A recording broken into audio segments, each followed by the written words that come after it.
Alright, so I'm going to do something that a lot of people might not like. I have finished my Metroid Prime reviews and they were pretty well received, only 4 dislikes across the videos. I'm proud of that since I know how people are very protective of the series.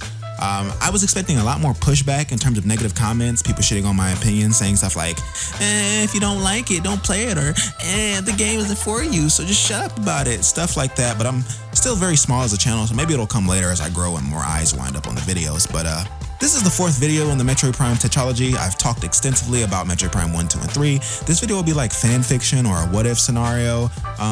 This video can be watched by itself without seeing the other 3, but I recommend that you check out my phone. I recommend that you check out the playlist linked in the top right and watch the other videos. It'll give additional context as to how I approach these games. This is like a free-form video. I do have a script, but I might go off the script quite a few times. What if I was in charge of designing Metroid Prime 4? What would I do? Well, let's talk about it. Again, this video is supposed to be something like an open discussion. If I say something you agree or disagree with, leave me a comment. Let's talk about it. I always try to respond to every comment, and this is meant to be discussed. And I am not the end all be all or the king of game ideas or design, but I love talking with people about stuff like this. So what better way to wrap up this era of my YouTube channel than with a video like this? This video will be pretty freeform. It could probably be listened to like a podcast. The game footage won't be important to what I have to say. I'll probably put up some Guilty Gear Strive if you want to watch me get my ass kicked and some matches. I don't know. It's not important. Like I said, it's not important. So, Anyway, let's get into the video. Before I start talking about things I would change, let's talk about what the Metroid Prime series gets right. Metroid Prime 1 excels at atmosphere and isolation. Its world design is incredible, but the longer that I stayed in it, the less appealing it became. Metroid Prime 2 doesn't excel at anything in my opinion. I don't really like this game, but if I had to praise something, it would probably be its ideas. Metroid Prime 2's Dark Realm, for example, isn't inherently bad. It was just executed poorly in my humble opinion. Metroid Prime 3 excels in its presentation and emphasis on story, and Metroid Prime 3 is my favorite in the trilogy. If I was in charge of Metroid Prime 4, I would try my hardest to fuse the best aspects of Metroid Prime while moving the series forward with new ideas. I haven't played all of the Metroid games. I've tried a few of the 2D ones, but the only one that stuck with me was Super Metroid. I do know that Metroid Prime takes place at the beginning of the Metroid timeline though, and I was talking with a friend who was filling me in on the Metroid overarching story because at first I wanted Metroid Prime 4 to take place at the end of the timeline. My reasoning is because it gives you a lot more freedom in terms of what can be in it. Because, if you have a video game at the beginning of a timeline and it has a bunch of cool shit in it, and then all of a sudden all that cool shit is just missing from the rest of the timeline, you have to find a way to kind of explain that. So it's just limiting in my opinion. But my friend filled me in and told me that the last game in the timeline, Metroid Fusion, ended with a decision that could have huge consequences for Samus. So if we're gonna make a Metroid Prime 4, I would want it to fit into the timeline neatly, so the only right thing to do would be to place it after Metroid Prime 3. I know there's like an extended ending if you 100% Metroid Prime 3, and that might give some clues as to what the real Metroid Prime 4 will be about. And also I know there's Metroid Prime Hunters, another game that's important to the story I think, but keep in mind that my Metroid Prime 4 won't take that game into account because I haven't played it. Anybody who has though, is it any good? Do you think I should check it out? Delta's Metroid Prime 4 would take place directly after Metroid Prime 3. As the main protagonist, of course, and there will still be a narrative focus. With Metroid Prime 3 being my favorite in the trilogy, of course, I would want to keep a lot of what it brought to the table. It doesn't make any sense to me if the next game just goes back to Metroid Prime 1's game design. Anyone who knows me knows that I'm always looking forward in terms of my ideas, and if we do look back, then it should be to learn and perfect, not just to copy old ideas. Metroid Prime 4 could begin on a home planet of some sort, wherever Samus goes to chill when she's not working. It could be I don't know, there should be some place that maybe she's resting after Metroid Prime 3. Maybe this place is where the Federation, maybe where the Federation's headquarters are. I don't know. They defeated Dark Samus for good, got rid of Phazon, life is good. While on this planet, maybe Samus could be introduced to another class of budding bounty hunters. I'm thinking characters like Rundis, Gore, and Gandrada, except they're rookies. Either they're still in training or fresh out of training. These characters should be the foil to Samus' silent protagonist status, so they should have their own goals and inspirations and something to add some contrast, Maybe now they're out of training, they have to shadow Samus on a mission so they can get an idea of what it means to be a real bounty hunter. Samus takes these rookies with her to check out a planet for reconnaissance, and maybe this planet behaves strangely. Maybe this planet only exists for a short period of time before disappearing for 100 years or so. Maybe the Federation has been watching this planet for generations, and this time they notice the planets seem to be radiating Phazon. Maybe the Federation is intrigued by the phenomenon and then they send their best to go check it out. Equipped with a new suit that renders her immune to Phazon, Samus and her squad land on this planet only for things to go wrong. This planet is brimming with wildlife, brand new creatures that no one has ever seen before.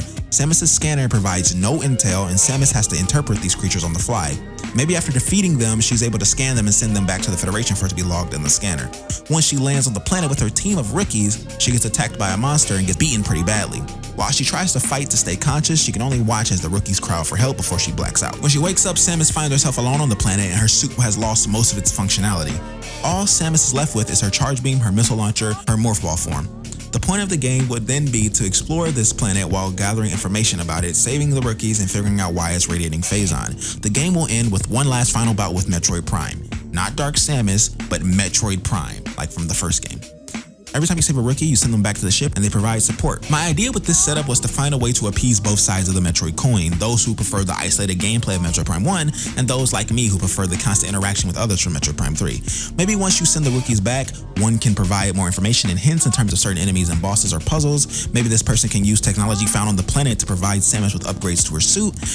Maybe one of them is a pilot and can fly your ship over to help in combat for a few seconds, almost like a summon.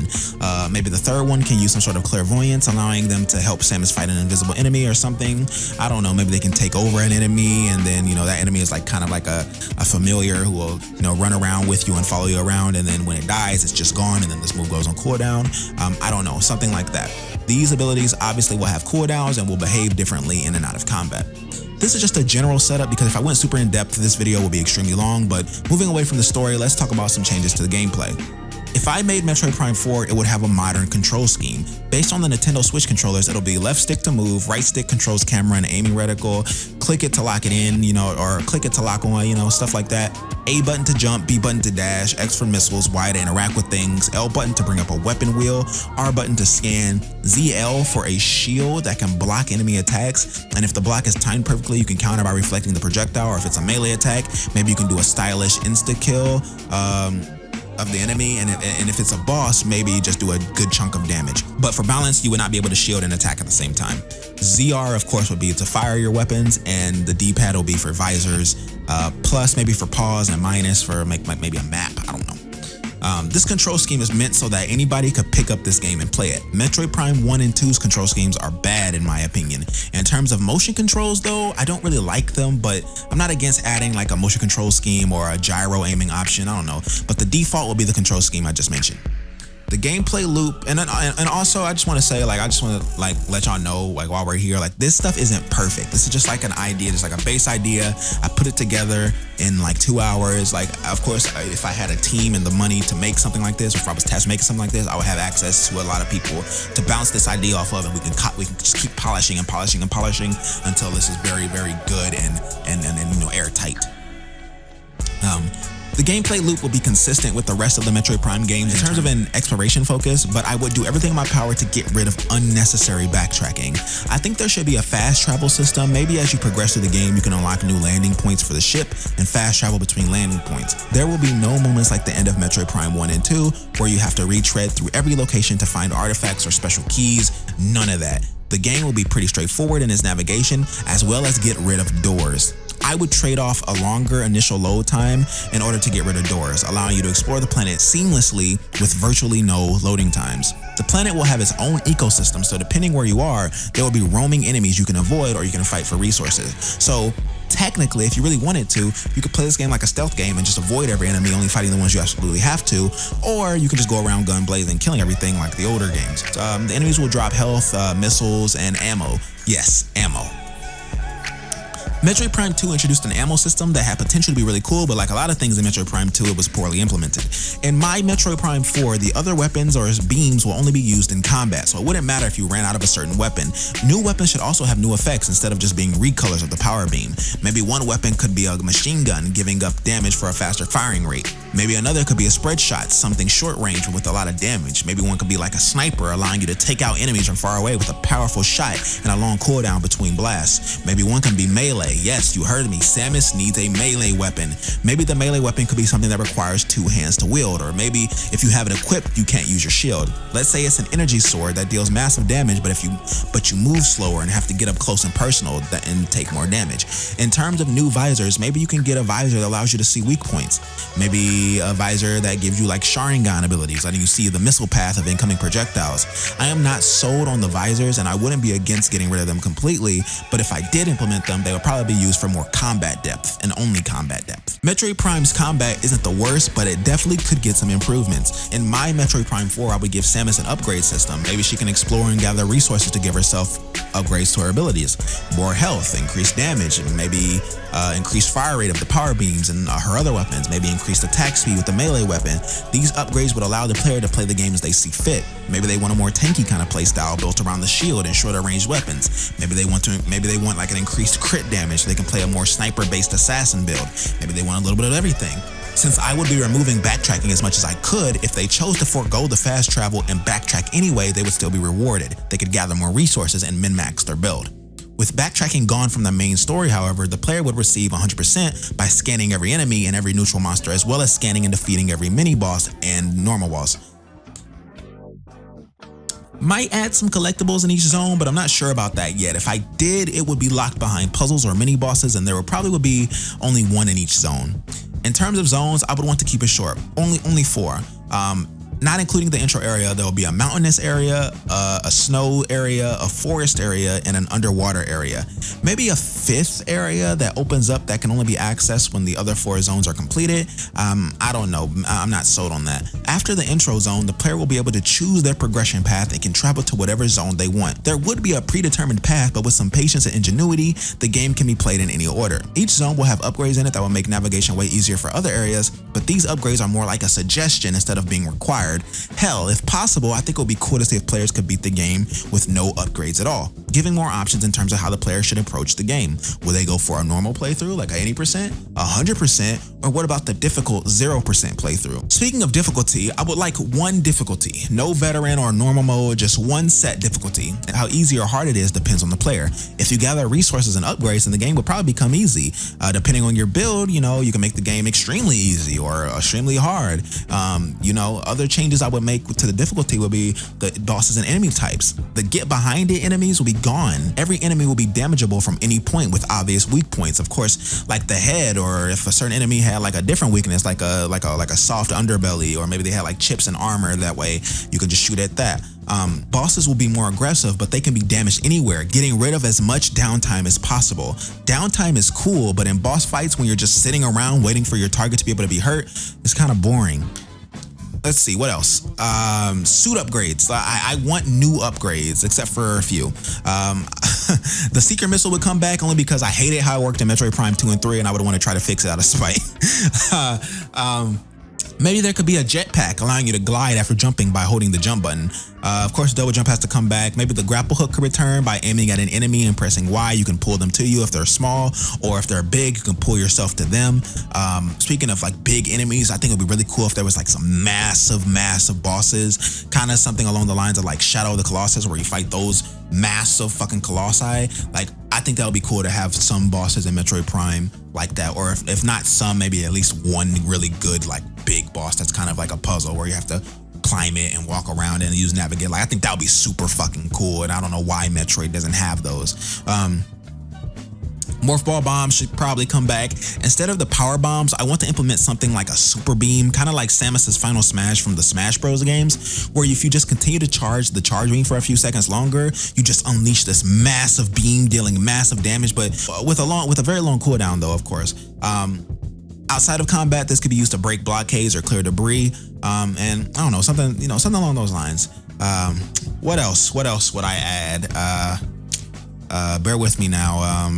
I would add multiplayer. I would add some sort of multiplayer element. I think multiplayer Metroid could be really fun. I played a little of Metroid Prime 2's multiplayer with a friend, but remember bad controls, so I didn't really enjoy myself as much as I wanted to, and also the game was horribly balanced. But I think with updated controls and better balance, Metroid Prime 2's multiplayer can definitely be re-added in Metroid Prime 4 along with some new modes. No battle royale though, none of that. Metroid Prime's 4 multiplayer could be 8 to 16 players for certain modes, you know what I mean? With 4 players split screen. Yes, bring back 4-player split screen. Bring back local play. I want to play these type of games with my friends in real life, you know what I mean? COVID is kind of like, hopefully it's on its way out, or we're getting better at containing it, handling it. So, you know, hey, like let me play with my friends in person.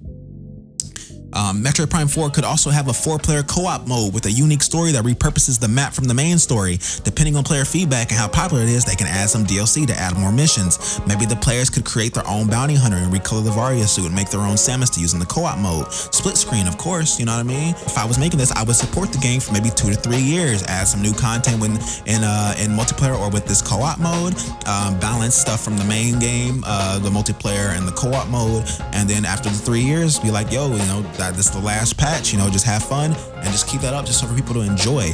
The point of this little section, if you're a Metroid fan, you can introduce someone else to the series through the multiplayer or co-op. That way that you can kind of like, you know, hold their hand and kind of introduce them to how these games function, and you know, and if they like it, they'll be more likely to check out the game and maybe the rest of the series. The whole point of Delta's Metroid Prime 4 would be to try to bring the veterans and the new players together over their love of Metroid. If I could make a Metroid game, it would be something along these lines. Yeah, what you think?